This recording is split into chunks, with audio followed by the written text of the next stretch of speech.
पति पत्नी के प्रेम और सौहार्द का एक विशेष पर्व है जिसे हम करवा चौथ कहते हैं। पति की लंबी उम्र के लिए किया हुआ व्रत होता है, इसे करवा चौथ का नाम दिया हुआ है। शास्त्रों के अंदर इसकी अलग अलग कथाएं और विधान बताया है। प्राचीन काल से ये व्रत चला आ रहा।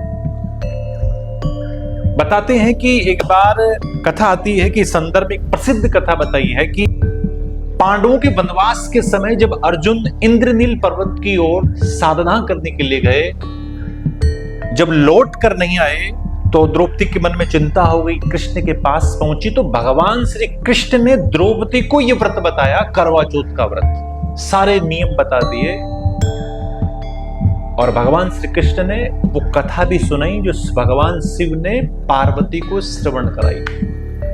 इसलिए इस व्रत का शास्त्रों के अंदर बहुत महत्व है। इसके अंदर कुछ चीजों का ध्यान भी रखना पड़ता है। जैसे चंद्रमा को अर्घ्य देना है तो उसके लिए एक धार के अंदर अर्घ्य दिया जाता है। अर्घ्य देने वाले पात्र के अंदर लाल पुष्प होना अनिवार्य है। जो स्त्री अपने पति के लिए व्रत रखती है उसके मांग में सिंदूर होना अनिवार्य है। हाथ के अंदर लाल चूड़े का विशेष रूप से उपयोग करना बहुत अनिवार्य होता है। उस दिन उसको वो धारण करनी पड़ती है, ऐसा विधान बताया है। काले वस्त्र का उपयोग ना करें। हाथ के अंदर काला धागा भी बंधा हुआ है तो उसको उस दिन उतारना पड़ता है। छलनी प्लास्टिक की नहीं होनी चाहिए। अर्घ्य देते समय विशेष रूप से उसका ध्यान रखें। और कथा जब उसकी श्रवण करते हैं तो वो जो हाथ के अंदर धान होता है उस पात्र में डाला जाता है, फिर अर्घ्य दिया जाता है, ऐसा विधान बताया है। गीता प्रेस गोरखपुर का एक अंक है कल्याण करके, उसके अंदर हनुमान प्रसाद पोद्दार जी ने एक विशेष कथा बताई है इस करवा चौथ की। व्रत की महिमा, कार्तिक की महिमा, और उसके अंदर सारे व्रत का विधान बताया हुआ है कि ये कथा है इसकी कि कैसे आरंभ हुई है। इंद्रप्रस्थ नगरी के अंदर वेद शर्मा नामक एक ब्राह्मण थे। उनके 7 पुत्र और एक पुत्री थी। 7 पुत्र विवाहित थे। पुत्री का विवाह सुदर्शन नाम के ब्राह्मण के साथ कर दिया। तो पुत्री ने एक बार करवा चौथ का व्रत रखा। अब पूरे दिन निर्जला रही तो उसे उसको भूख प्यास लगी तो विचलित हो गई और मूर्छा सी आ गई। उसकी भाभियां परेशान हो गई और दौड़ी दौड़ी अपने पतियों के पास पहुंची और अपने ननद की व्यथा अपने पतियों के समक्ष रखी कि हे देव, आपकी बहन को मूर्छा आ गई है। अगर अभी इसने अन्न का ग्रहण नहीं किया, अगर इसने जल ग्रहण नहीं किया तो वो मर भी सकती है। बहन भाई के रिश्तों में बड़ी प्रगाढ़ता थी, प्रेम था। तो भाइयों ने युक्ति सोची कैसे चंद्रमा को जल्दी लाया जाए।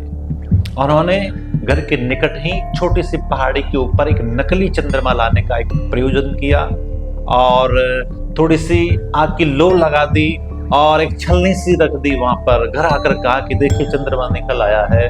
उसकी बहन भोली थी और उस नकली चंद्रमा को असली समझ लिया और चंद्रमा को अर्घ्य दे दिया और वो पारण करने लगी।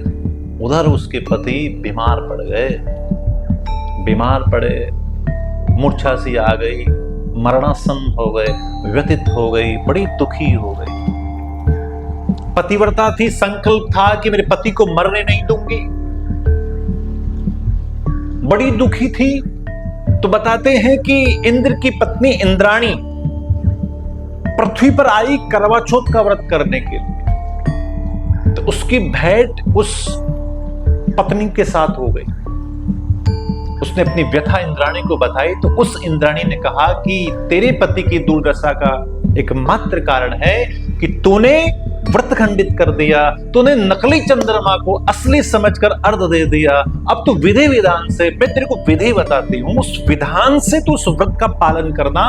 मुझे विश्वास है तेरे पति स्वस्थ हो जाएंगे। उस पत्नी ने विधि विधान से उस व्रत का पालन किया, चंद्रमा को अर्घ्य दिया और नियम पूर्वक उसका पालन किया। उसके पति स्वस्थ हो गए और उसके घर में आनंद हो गया। और समृद्धि हो गई। इसलिए इस करवा चौथ के व्रत का भारी विधान बताया है। ये कथा गीता प्रेस गोरखपुर के कल्याण के अंदर हनुमान प्रसाद पोद्दार जी ने वर्णित की है। इसलिए इसका विशेष महत्व, अलग अलग कथाएं, अलग अलग विधान होता है, लेकिन नियम, विधि और विधान के साथ किया जाए तो निश्चित ही अपने पति की उम्र लंबी होती है, सौहार्द बढ़ता है, समृद्धि बढ़ती है और आपस के अंदर प्रेम बढ़ता है, परिवार में सुख समृद्धि बढ़ती है। जय श्री राधे।